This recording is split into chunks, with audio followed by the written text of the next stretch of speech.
On the edge of the sun-kissed Great Sea on the northern tropical coast of Samaria resides a fast-paced frontier town full of opportunity and passion. Graver's Dig, a violent resort for gravers, hunters, felons, troublemakers, and entrepreneurs, all here for money, prestige, and rambunctious good times. Recently, one of Brigthwinna's star-studded hunts concluded. Streets and businesses are bustling with gravers and hunters looking for the next job. Brigthwinna, the demigoddess of Iran, who owns this town, likes to keep the place prosperous and lively. A large sandstone pyramid in the heart of Graver's Dig stands as a stark warning to all that Set is the official religion of Chaldea and he reigns supreme. A steady flow of ethnic diversity, a fusion of Chaldean humanoids, and even some off-worlders push and shove their way through the pyramid's main stone portal. If Set reigns supreme here at one time, no longer. The once ominous, fear-inducing Temple of Set is home to a rowdy watering hole called the Pyramid Bar. It's filled to overflowing with tellers of tall tales, rough and tumblers looking for a fight, power drinkers and trustees of supernatural concoctions. Near the front door, Warbur, a female dwarven outcast warrior, chisels her name next to hundreds of others on the heretic's wall in open defiance to Set. Satisfied, Warbur joins two friends at the nearby table. Welcome to the heretics. We need a job. Post haste, preferably killing something. Postmarked? Post whatever. Posthumously? Camille, a female Marn elf, her fresh, youthful appearance maintained by Marn enchantments is anything but youthful. She laughs as she considers the struggling kleptomaniac that landed the dwarf an outcast. Whatever job comes through that door next, we take it. Agreed? Sure, long as it ain't going back to Marn. I ain't doing Marn again. Not after last time. Gonna wish you hadn't agreed to that. Anon, a Ma'at priestess of Osiris, motions to a Gekon mail carrier who just flew into the bar. The cute flying reptile circles the bar, lands, and hands Anon a scroll. Shit. You two had that planned. Yeah, we did. Rumors are that a magical flail of Ma'at design has been discovered in a crypt beneath the elephant cage in the Stargazer ruins. We need a powerful champion to investigate. But we don't have one in your area, so you'll have to do. Make haste. Others are also searching. Signed, Feathers. So long as we keep the flail? Of course we keep it. And anything else we find. A few days later, the Samarian hunting grounds are vast and the Stargazer ruins lay deep in the southern jungle. Warbur, the newest heretic, leads the way, smashing thick undergrowth with Chummy, her sizable warhammer. Having spent 2 days hacking their way through the thick jungle, Camille, Anon, and Warbur finally arrive at the Stargazer ruins. Blocking the horizon are unnaturally smooth rock formations towering thousands of feet. Above the jungle canopy, mountainous though they be, they aren't exactly mountains. Ooh. Them be some big stones. Meteorites, actually. Huh? The gazers peered into places not meant to be seen, and celestials dropped those on their city. Legend says the gazers built a tower so tall they could touch On, home of the Anumians. Oh, up close and personal, huh? Let me guess. They didn't appreciate that. And when bowling for towers, strike! Come on, I know the path. For the next few hours, the three slowly snake their way through narrow, one-person tight ravines. Finally, they emerge from a crack onto an open, rocky ledge overlooking a vast impact crater. Stargazer City, my friends. The three enjoy the panoramic view of this ancient city in ruins. The remnants of the Sky Tower's impressive superstructure lies in broken hunks upon the crater floor. Stunned by the fractured beauty, Camille stumbles into Finian, Dorian human male, well seasoned by the look of his heavy, pockmarked armor and master artisan blade. The warrior rises slowly out of a hidden grotto, haloed by a surly band of roadside cutthroats. Where are you thinking you ought to be going? Warber yanks Chummy, waving it menacingly in his face. We're going anywhere we want to go. Out of the way, sir. Or should that be Kerr? You'd wish. Finian eyes each of the three in turn and finally stops on Camille. Surprise shifts to anger. There's been no place for a child. It's highly irresponsible. I am not a child. I've got one of these. She holds up her sickle so that the sun's radiance dances across its fine razor edge. Careful, you'll cut yourself, child. More than likely, she'll cut you. Step aside. The entrance is closed by order of Sophia. Be off with you. Camille steps closer to Finian. Here's the thing. I don't really like it when people tell me what to do. You're going to step aside, begging your pardon. The only way you're getting past me is dead and stuffed. Time to get chummy. Camille, druid, animates a wave of stone and rides it quickly in retreat, taking up defensive posture behind Warber. Warber flexes Chummy and screams a taunt in defense. Ah! Stand down. I am on a mission from God here. Finian and his comrades aren't intimidated one iota by either a mad screaming dwarf or an overzealous priest. Finian charges, sword and hammer collide. High impacts echo loudly off the towering meteorites. Outnumbered by the cutthroats, Warber is soon covered in wicked gashes, kept alive by Anon's timely heals. Camille's bouncing, animated ground levels the battlefield, giving the sure-footed dwarf advantage. Driven to their backsides by shaky ground, 4 enemies are soon 3, and then 2, and finally, Finian stands alone. We were once like you, one of Britwin's heretics. So? Before Sophia and her cutters. I can remove curses. Warber kicks Finian off the ledge into the crater. The 3 heretics watch as Finian splatters like a tomato. Oh. Idiot. Always kill the cleric first. Later, Warber leads the others down a steep path into the impact crater and to the ruins, where our heroes arrive at the elephant cage. Not exactly a cage per se, but instead a ruinous cataract, like a deep, savage wound encircling the city center.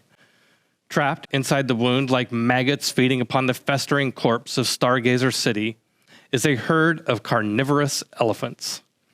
As our gravers arrive, they witness the herd finishing off something very large, or many somethings. Gosh, that's a bad day. Who said when elephants fight that it's the grass that suffers? The cage is a hideous animal graveyard with the remains of many things having been lured, trapped, and killed. That Dorian fella mentioned something about a curse. You think this be part of it? The Ma'at crypt and the focus of their quest, find and secure the flail, was somewhere on the other side. Stay focused, people. We need to get to the other side. Osiris will protect us. Praise be unto thee, Osiris, Lord of eternity. With divine faith, Anon walks unafraid toward the elephants. The great God who dwellest within Abtu, thou King of eternity. She's doing that religion thing again. Quick, we need a distraction. I'm a weapon of mass distraction.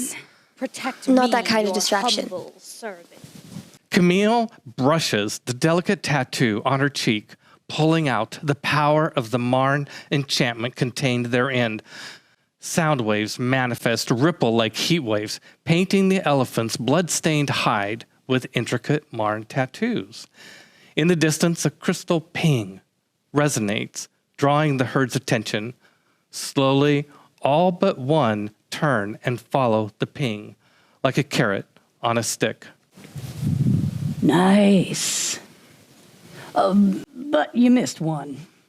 The largest of the bull elephants, however, attention remains on the invaders. He stomps the ground thunderously while swinging its massive tusks, preparing to charge. You're welcome to do better. Warburg cups her hands, bellowing a deep, guttural elephant mating song, louder than should be dwarvenly possible.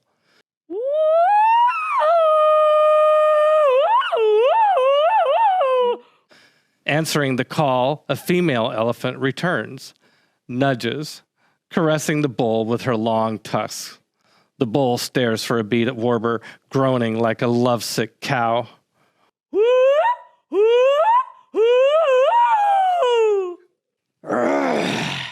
Yeah, baby, I want to be naughty with you. Woo! The power of love overwhelms the beast, and he slowly turns and follows the female deeper into the ruins. Anon is filled with her own ecstasy, devotion to Osiris.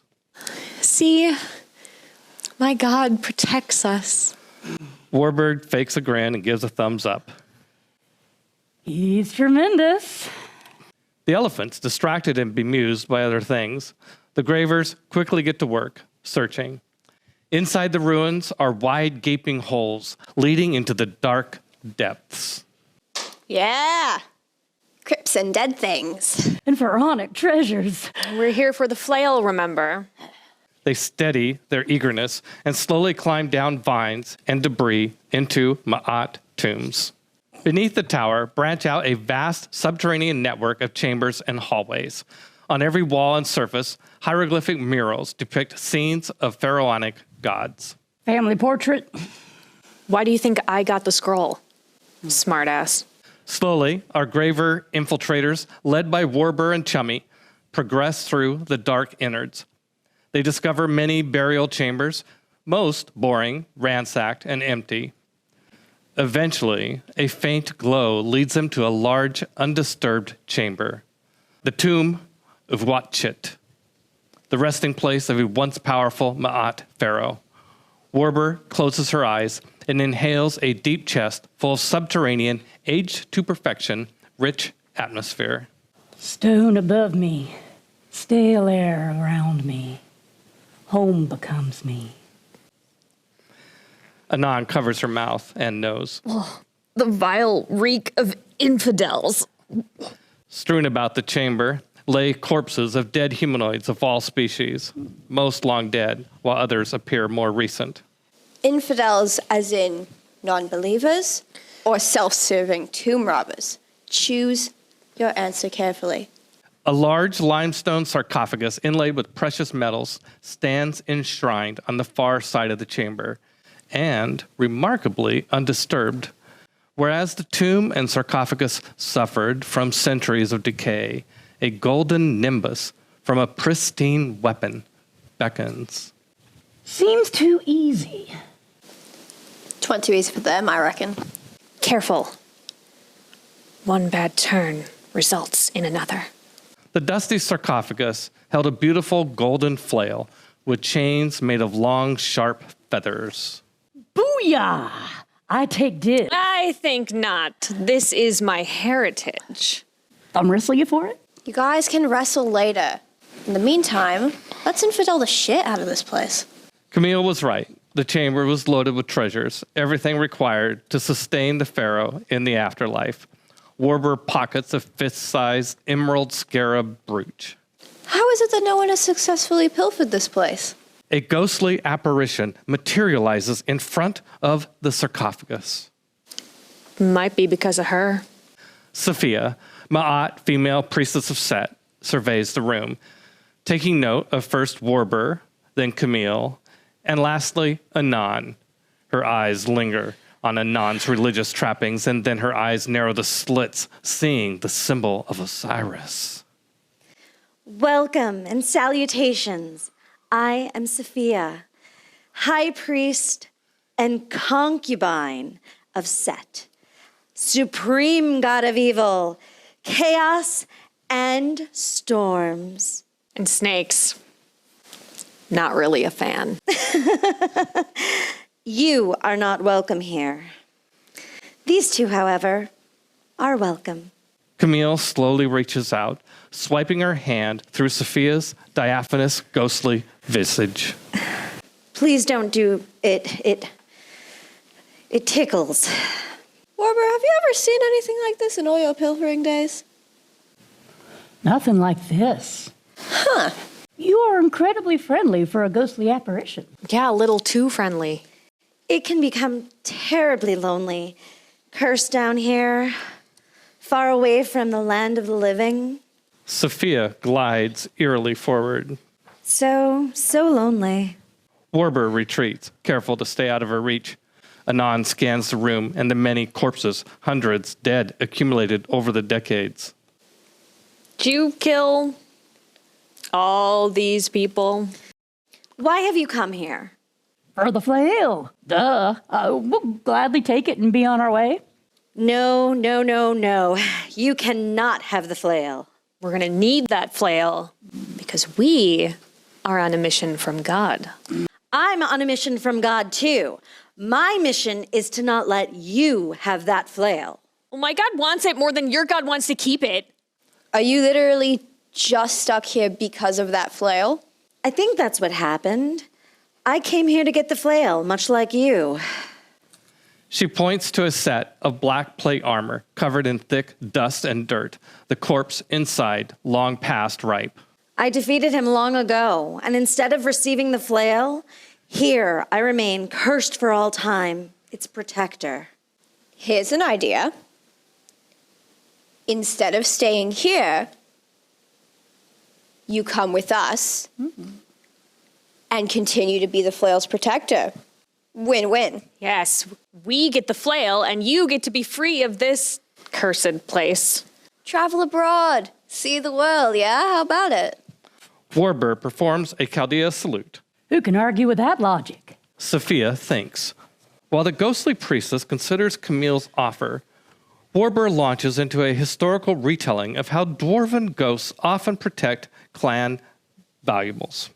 Dwarven ghosts, ancestors of my ancestors, see, have a long history in the protection racket. So we had Dwarven Ball beget Halagal, and then Halagal beget Hagerbad, and Hagerbad beget Delvenhall.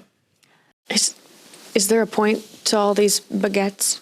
Anyway, all these ghosts traveled through all of history with caravans as guardians and protectors to protect artifacts and valuables, trinkets and armor and treasures and... In the midst of Warber's dwarven documentary, a glint from a dazzling diamond catches the corner of her eye.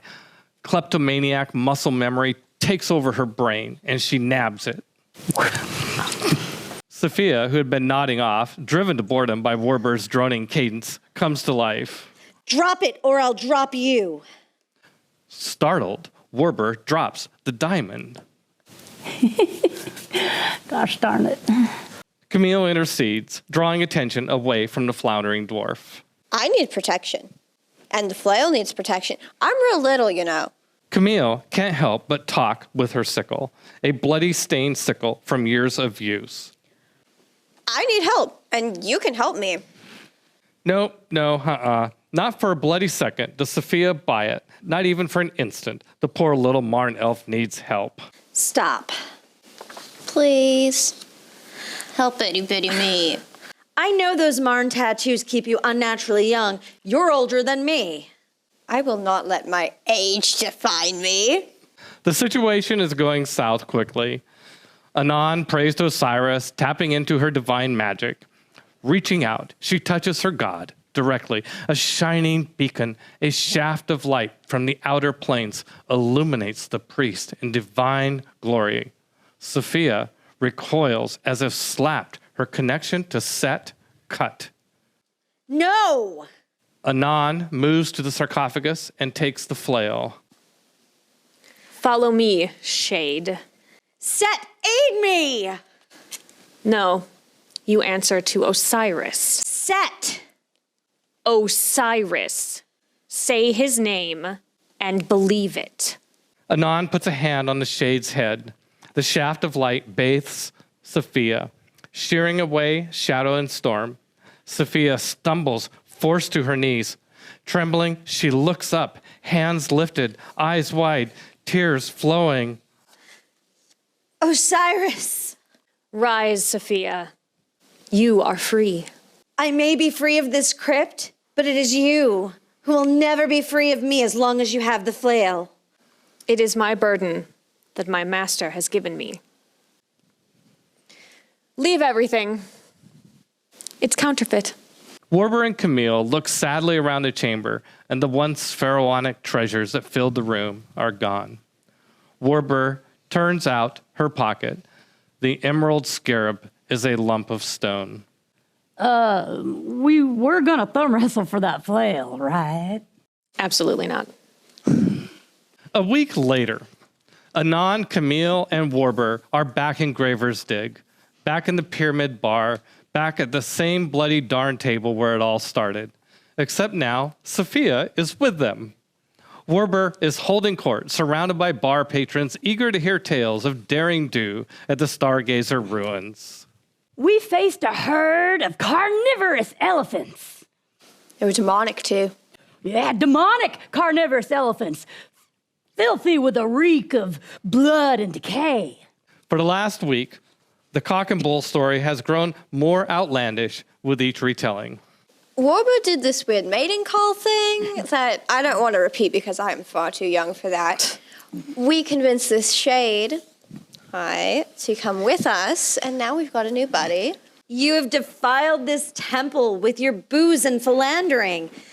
Set will defeat the great infidel. Sophia, what did I say about using that name? And we got this cool flail.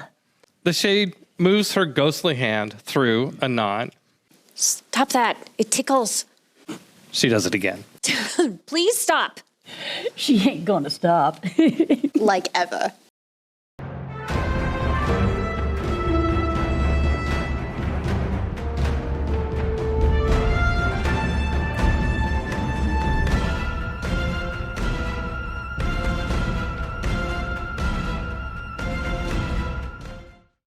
Please, Osiris, make her stop.